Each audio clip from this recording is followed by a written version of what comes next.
At 6 a.m. Eastern Time, we're going to start this stream from the Ukrainian Institute of Modern Art, and Virtual Concert Halls is putting on their major channels on. It doesn't matter how much you pledge. What matters is how many people take the plunge to make the pledge, because I've run out of words to describe how horrible the situation is in Ukraine. I mean, you've all seen it on TV. You've seen the pictures. There are no words left. Over the next few days, Steve and I actually will be doing a bunch of these short little previews to talk about the event that's coming up. And today we'll have a look at the genesis of the event and the collaborations. Steve has been spearheading this amazing fundraising event with collaboration with the Ukrainian Institute of Modern Art in Chicago. And he's here to talk all about it. Well, thank you very much, Chris. And to talk about the genesis of this idea, I have to take us back to 2003. I was running a classical music station in Chicago, and when the tsunami hit in 2003, it was right around Christmas of that year, and our station was listener supported, so we had telephones, and people could call in and pledge their support of our non-profit station. And so when the tsunami hit, we were all devastated and upset, and what could we do? And I thought, well, maybe I can do a fundraiser on my station. And I thought about that for about 2 minutes, and I thought, we have a small audience, how much could I really raise? So I started calling other radio stations in the city. And every station that I called, the big commercial stations, they all said, what can we do? We will do whatever you want to do. So I went down and spoke to my boss, and I said, do you mind if I spend a few days just organizing this? 8 days later, every single radio station and television station in the city of Chicago joined hands for an 18-hour fundraiser to help the victims of the tsunami. Every commercial radio and television station. It was incredible.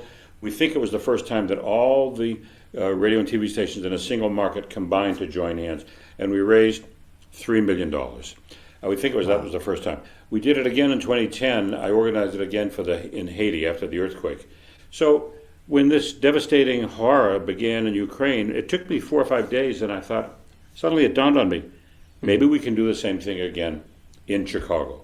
And so we're doing that in Chicago. All of the broadcasters, many of them are coming together at the Ukrainian Institute of Modern Art on West Chicago Avenue, and they're going to be doing the same thing we did. But this time I thought, wait, why don't we add a web component? Why don't we add a web stream and make this one really worldwide?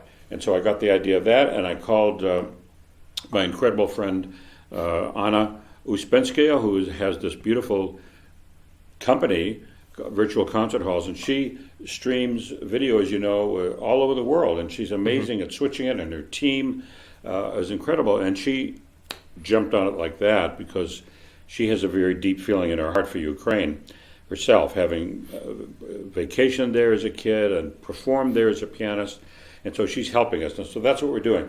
At 6 a.m. Eastern Time, we're going to start this stream from the Ukrainian Institute of Modern Art, and Virtual Concert Halls is putting on their major channels on YouTube, on Facebook, on Twitch, on LinkedIn, and who knows where else.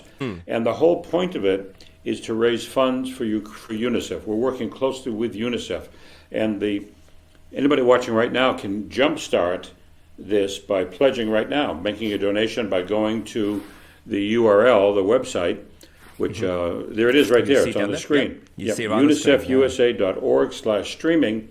And we will tell you before this broadcast is over right now whether anybody has done that, because it's kind of an instantaneous thing. And you can give anything. You can give $1, and you can give $1 million. And as I like to say on public radio, it doesn't matter how much you pledge. What matters is how many people take the plunge to make the pledge, because I've run out of words to describe how horrible the situation is in Ukraine. I mean, you've all seen it on TV. You've seen the pictures.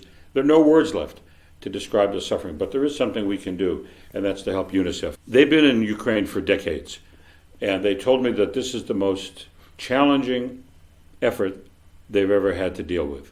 And they're on the ground, and your contribution to that URL, when you make your contribution, that money is it's not going through some administrative big salaries. That money is going straight into Ukraine. I think we have a